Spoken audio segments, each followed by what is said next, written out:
Hi, welcome to another episode of the mother and son cook. आज एक ऐसी dish की बात कर रही हूँ जो मुझे अगर ट्रैवलिंग में जाना है तो वो ज़्यादा दिन टिकने वाली होनी चाहिए, थोड़ा खाकर ज़्यादा पेट भरने वाली होनी चाहिए, हेल्दी होनी चाहिए ताकि ट्रैवलिंग में हमारी तबीयत ठीक रहे।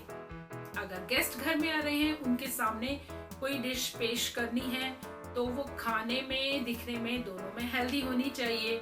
स्वाद में खट्टी, मीठी, तीखी, नमकीन, अगर उसमें सारे टेस्ट हों, फ्लेवर हों तो बहुत ही अच्छा है।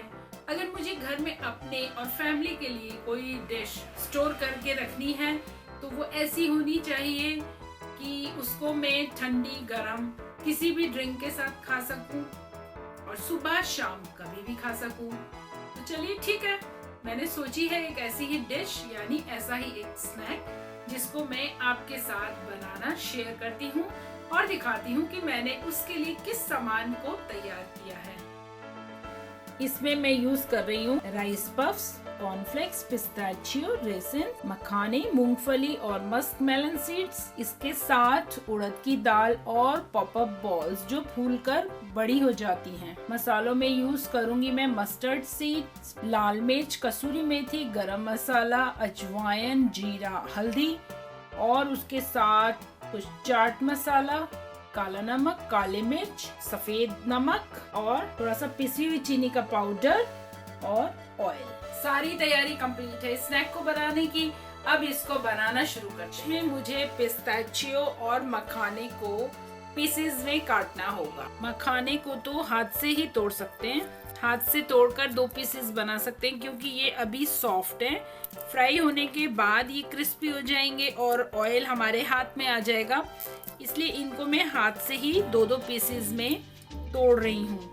मखाने को यूज करते हुए ध्यान रखना चाहिए कि ये जिस तरह से इसमें निशान है तो यहाँ पर इसका छिलका होता है तो वो निकाल देना चाहिए। ये 0 कैलोरी होते हैं, बहुत अच्छे हैं, ये हेल्दी होते हैं खाने में। अब मेरे ये पीसेस में कन्वर्ट हो गए और अब मैं पिस्ते को भी पीसेस बना लेती हूँ इस तरह से, क्योंकि जितने ज्यादा छोटे पीसेस होंगे उतना ज्यादा ये हर बाइट में हमें खाने को मिलेगा। 4 पीस, 6 पीस, जैसे भी आपको ठीक लगे आप कर लीजिए। पिस्ते को काटते हुए लंबाई में ही काटा जाता है, इस तरह से नहीं काटा जाता तो इसकी शो खत्म हो जाती है। इसको इस तरह लंबाई में ही काटा जाता है। ये पिस्ताचियो सॉल्टी रोस्टेड पिस्ताचियो हैं, चाहे तो इसमें रॉ पिस्ताचियो भी लिए जा सकते हैं। अब ये तैयार है बनने के लिए। सबसे पहले गरम कढ़ाई में मैं उड़द की दाल को बिना किसी तेल के भूनने के लिए रख रही हूँ, डाल रही हूँ। बिना तेल के इसको जब हम भूनेंगे तो ये क्रिस्पी होकर सॉफ्ट हो जाएगी। बिना तेल के भूनने से ये क्रिस्पी होकर खाने लायक बन जाएगी। अब जैसे ये भुन गई है, रोस्ट हो गई है, तो मैं इसमें मूंगफली ऐड कर दूंगी बिना ऑयल के, क्योंकि मूंगफली तो अपना ऑयल भी छोड़ती है। मूंगफली भी रोस्ट हो गई है तो अब मैं इस कढ़ाई को साइड रख देती हूँ ठंडा होने के लिए और इस पर रखती हूँ एक दूसरी कढ़ाई जिसमें थोड़ा ऑयल मैंने डाला हुआ है। ऑयल जब बहुत ज्यादा अच्छी तरह से गर्म हो गया है तो मैं इसमें ये पॉपअप बॉल्स डाल रही हूँ। अगर इसको हल्के गरम तेल में डालेंगे तो ये नहीं फूलेंगे, ये अंदर से कच्चे रह जाएंगे। इसलिए इनको बनाने के लिए, इनको पॉपअप करने के लिए ऑयल बहुत ज़्यादा गरम चाहिए। इन्हें पकाते हुए थोड़ा सा दूर हट जाना चाहिए क्योंकि ये तेल को थोड़ा थोड़ा उड़ाते हैं पॉपअप होते हुए। अब लगता है ये काफ़ी पक गए हैं क्योंकि इन्होंने तेल को सोख कर लिया है। अब मैं इसमें डाल रही हूँ मखाने। मखाने भी इसके साथ फ्राई होने शुरू हो गए हैं। पॉपअप बॉल्स जो हैं वो और भी ज़्यादा पकते जा रहे हैं और पकने के बाद अपने ऑयल को वापस बाहर छोड़ रहे हैं, जिसमें मुझे अभी और जो इंग्रेडिएंट्स इसमें ऐड करने हैं उनको पकाना है। और मैं अभी हीट थोड़ी स्लो कर देती हूँ क्योंकि कढ़ाई पहले बहुत ज़्यादा गर्म थी पॉपअप बॉल्स को पॉप करने के लिए। अब मैंने हीट काफ़ी कम कर दी है और मैं इसमें डाल रही हूँ पिस्ताचियो। पिस्ताचियो तो मैंने बताया आपको, ये पहले ही रोस्टेड सॉल्टेड पिस्ताचियो थे। उसके साथ ही एकदम मैं डाल रही हूँ कॉर्नफ्लेक्स। इसमें चीज़ें मैंने जिस तरह से ऐड की हैं, अगर उसी तरह से मैं चीज़ें ऐड करूँगी तो ये जो ऑयल है, एक्सेस ऑयल, इसमें सब में एब्जॉर्ब होता रहेगा और मुझे इसके अलावा और ऑयल बाकी चीज़ों को पकाने के लिए, फ्राई करने के लिए नहीं डालना पड़ेगा। थोड़ा सा ये ध्यान रखना होगा कि इसमें पहले कौन सी चीज़ डालनी है, उसके बाद कौन सी डालनी है, तो अच्छा रहेगा। अब मैं इसमें डाल रही हूँ मस्क मेलन सीड्स। ये भी बहुत ज़्यादा गर्म होने के बाद बाहर की तरफ आते हैं बर्तन से, तो थोड़ा सा ध्यान देकर इसको कुक करना चाहिए। ये आवाज़ चट चट की जो अगर आप सुन पा रहे हैं तो इट मीन्स कि ये पक रहे हैं, फ्राई हो रहे हैं। अब मैं डाल रही हूँ इसमें किशमिश।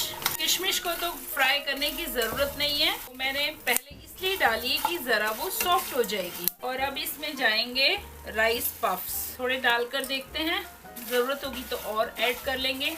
अब ये पहले की चीज़ों ने जो ऑयल अपने में सोक किया था वो राइस पफ्स में भी आ जाएगा और ये डिश बैलेंस कर लेगी अपने कंटेंट्स में आए एक्स्ट्रा ऑयल को। तो अभी और पफ जाएंगे इसमें। थोड़े थोड़े लेकर डालने से वो आइडिया हमें देंगे कि और इसमें कितने पफ को ऐड करना है। अब टाइम है थोड़ा सा हीट को तेज करने का।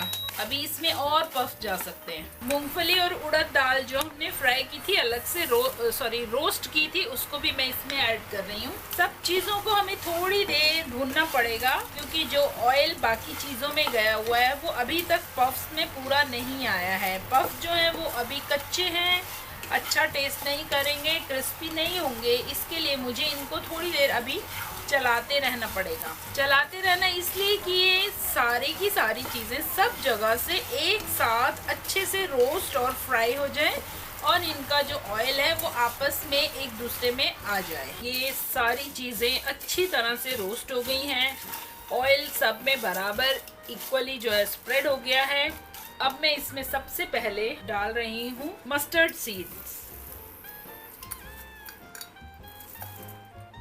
और कसूरी मेथी। कसूरी मेथी की जगह इसमें करी पत्ता भी यूज हो सकता है।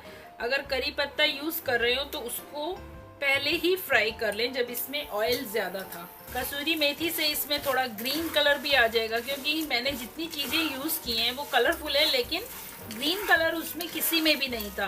तो कसूरी मेथी डालने से इसमें ग्रीन कलर आ गया है। अब मैं डाल रही हूँ इसमें मसाले और मैंने हीट एकदम स्लो कर दी है। मसाले डालने की कोई सीक्वेंस नहीं है, कैसे भी डाल सकते हैं। हल्दी बहुत थोड़ी डाल रही हूँ, ज़्यादा नहीं, हल्दी सिर्फ कलर के लिए। रेड चिली पाउडर, गरम मसाला भी ज़्यादा नहीं चाहिए, बहुत थोड़ा चाहिए। बहुत थोड़ी अजवाइन जो पेट को अच्छा रखेगी, थोड़ा सा जीरा। मसाले इसमें बहुत तरह के पड़ रहे हैं इसलिए बहुत थोड़े थोड़े पड़ेंगे। जीरा, अजवाइन और मस्टर्ड सीड को भी थोड़ा सा हमें भुनने देना होगा और इसमें ऑयल तो ऑलरेडी है तो उनको इसमें भुनने में टाइम नहीं लगेगा। अब जैसे जैसे चीज़ें भुनती जा रही हैं उनका कलर डार्क होता जा रहा है। अब मैं डालती हूँ इसमें थोड़ी सी काली मिर्च। जैसा कि मैंने बताया इसमें मसाले बहुत ज्यादा नहीं डालने हैं हमको, तो क्वांटिटी कम होनी चाहिए। और थोड़ा सा पिसा हुआ चीनी का पाउडर। अभी तक अगर आपने ध्यान दिया हो मैंने इसमें सॉल्ट नहीं ऐड किया है। सारी चीज़ें अच्छी तरह से भुन गई हैं, फ्राई होने वाली फ्राई हो गई हैं, मसाले अच्छी तरह से मिक्स हो गए हैं, साबुत मसाले भुन गए हैं। अब इसमें डालती हूँ मैं थोड़ा काला नमक और थोड़ा सा वाइट नमक। नमक डालते ही मैंने इंडक्शन प्लेट को ऑफ कर दिया और इसको अभी थोड़ा मिलाती रहती हूँ क्योंकि जब तक ये कढ़ाई गर्म है तो मसालों को मिलने में आसानी होगी। ये मैंने स्नैक तैयार कर दिया। अब इस स्नैक को सर्व करने का और पैक करने का तरीका। स्पेशल स्नैक है तो थोड़ा स्पेशल पैकिंग, स्पेशल सर्विंग। एक न्यूज़पेपर लेंगे, उसकी एक पॉकेट बनाएंगे। ये यहाँ से लॉक हो गया है, इसमें से कुछ भी बाहर नहीं आएगा। अब इसमें इसको फिल करते हैं।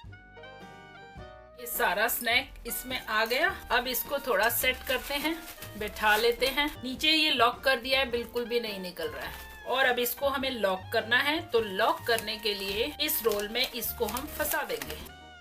तो ये हमारा पैक भी हो गया। अब अगर हमें कहीं ले जाना है तो हम इसको एक प्लास्टिक पैकिंग में डालेंगे और ले जाएंगे। सस्ती, आसान लेकिन स्टाइलिश पैकिंग वाला ये स्नैक तैयार हो गया है। और इसको इस न्यूज़पेपर में पैक करने का एक अदर बेनिफिट ये है कि ये न्यूज़पेपर टिश्यू पेपर का काम करेगा। तो आई होप आपको मेरी बनाई ये स्नैक की रेसिपी पसंद आई होगी। तो आप इसको कीजिए लाइक, सब्सक्राइब। Bye bye.